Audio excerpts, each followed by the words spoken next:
Hello, YouTube. I came across another article that I think needs to be shared on this nuclear disaster and the radiation that we will be living with, and the effects of the radiation that we will be living with for probably thousands of years. Well, not us, but our progeny, for which we are responsible. This is a little bit disturbing to me. It's a press release from the website that I said that I liked, one of the two, the International Institute of Concern for Public Health out of Canada. Press release, how many in the nuclear sacrifice zone? This is from the 12th. This first sentence got me, but it's probably going to happen that way. In response to the rising possibility of a disaster greater than Chernobyl, the USA and the EU are considering raising the allowable level of radiation in food. Now, if this is already stated, you can bet that's what they're going to do. And that also tells me that they know the radiation is spreading. They know, though they don't say. As it presently stands, the allowable level of nuclear radiation exposure does not protect the most vulnerable populations, the fetus, the infant, and small child, the adolescent, women, especially if pregnant, the elderly, and immune-compromised. Only fatal cancer is considered in calculating health risks by those who follow the suggested dose limits developed by the International Commission on Radiation Protection. Even though there is a long list of health effects from nuclear radiation in addition to cancer, effects of cumulative exposures are ignored, which is what we're going to deal with. Evidence of damage from very low doses of ionizing particles from the fission process in nuclear reactors is also ignored. To arbitrarily increase the allowable level in food will greatly increase the damage to the health of every individual throughout the prodigious area of fallout from meltdowns and resulting explosions at Fukushima. Now, there's some more disturbing news.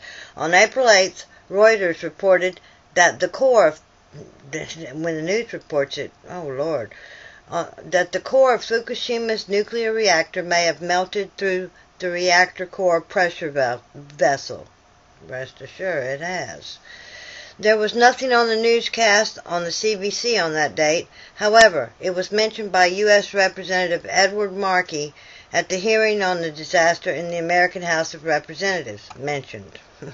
He said that he was informed by the Nuclear Regulatory Commission, they know, that the core had gotten so hot that part of it was probably melted.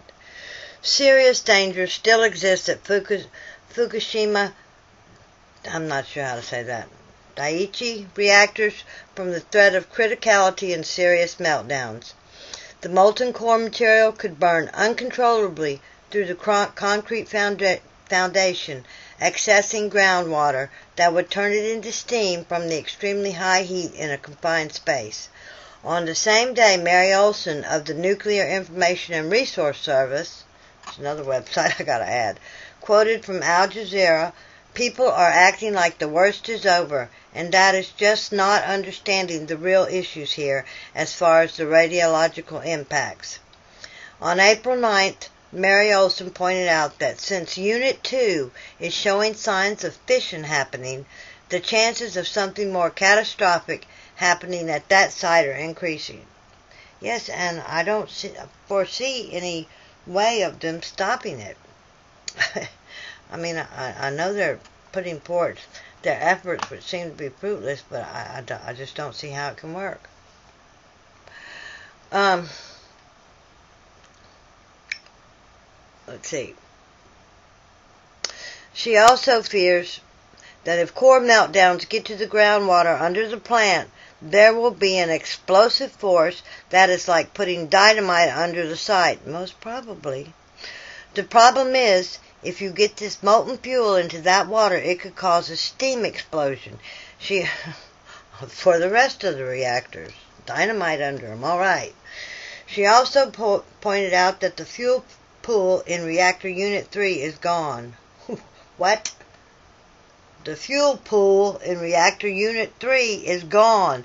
There is no fuel there. Where did it go? Shh. Lord, have mercy. You can see why I found this a bit disturbing. Oh. While Japan is about 8,000 meters, 5,000 miles from Canada and the continental USA, and while Alaska is closer, a serious accident at Fukushima is likely to send radioactive plumes that could reach North America within about 36 hours.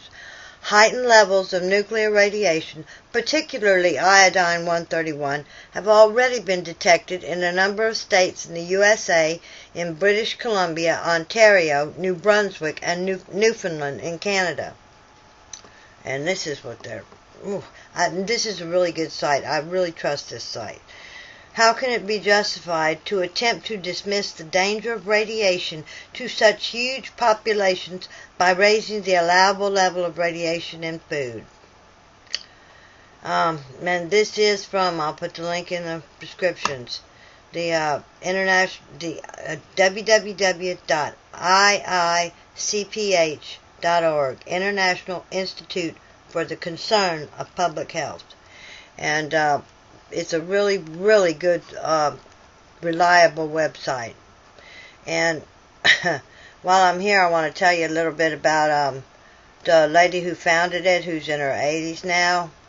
This is short, but these are her credentials. She worked in a German munition plant in the 40s, and she has been on their butts ever since. She has a PhD degree in biometrics with minors in biology and biochemistry from the Catholic University of America in 1966. Since that time, she has worked as a biometrician and environmental epidemiologist. By choice, Dr. Bertel works for the victims or potential victims of industrial, technological, and military pollution, with a particular emphasis on assisting the struggles of third world and indigenous people to preserve their human right to life and health.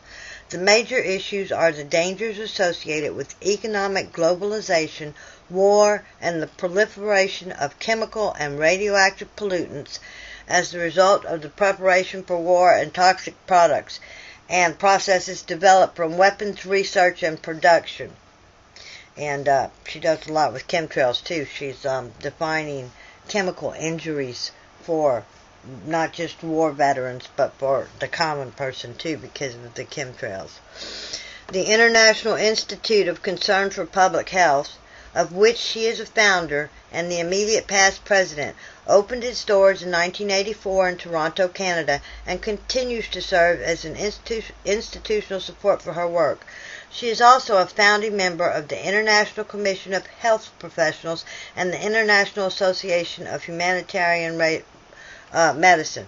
Among many projects she has headed, the most notable are Director of International Medical Commission Bhopal, that's how you say it, which investigated the aftermath of the Bhopal disaster in India, and she's a leading researcher on and expert on nuclear radiation and its effects, and the ionizing radiation. Let's see. And the organizer of the International Medical Commission Chernobyl to present testimony to the Permanent People's Tribunal. She assisted the people of the Philippines with problems stemming from toxic waste left by the U.S. military on their abandoned Subic and Clark military bases. And she helps the vets who lived with all that.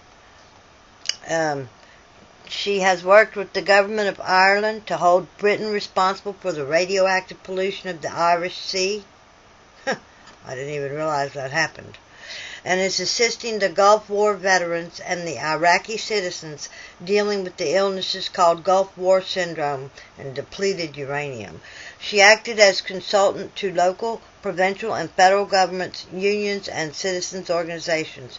She is the recipient of 5 honorary degrees. Among her many awards can be numbered the Alternative Nobel Prize, Right Livelihood Award, World's Federalist Peace Award, Ontario Premier's Council on Health Innovator Award, the United Nations Environment Program Global 500 Award, and the Sean McBride International Peace Prize. And this is a little bit older biography. She has recently been selected to be one of the 1,000 peace women nominated for the Nobel Peace Prize. That was in 2005. She has published numerous articles and has some really good documentaries. Reviewed articles for professional journals and was editor of the journal International Perspectives in Public Health. Her books, these are two good books, No Immediate Danger, Prognosis for a Radioactive Earth. They can ignore it because, and then deny it because a lot of the health effects come so many years later. And Planet Earth, the latest weapon of war. That's a really good one. Because the geophysical warfare and destroying the earth and the environment with all their... Never mind. But anyway, Planet Earth, the latest weapon of war. That's a really good book. Can be obtained from this organization. The Handbook for Estimating Health Effects from Exposure to Ionizing Radiation, intended for health professionals, which she edited, is also obtainable from this organization. She's also got a bunch of good articles on Morgellons, and she teaches doctors how to, from the chemtrail, she calls it a chemtrail illness, for Morgellons. She's really good at that one too. Anyway, just to update on what I found out about what's going on there. Y'all have a good day.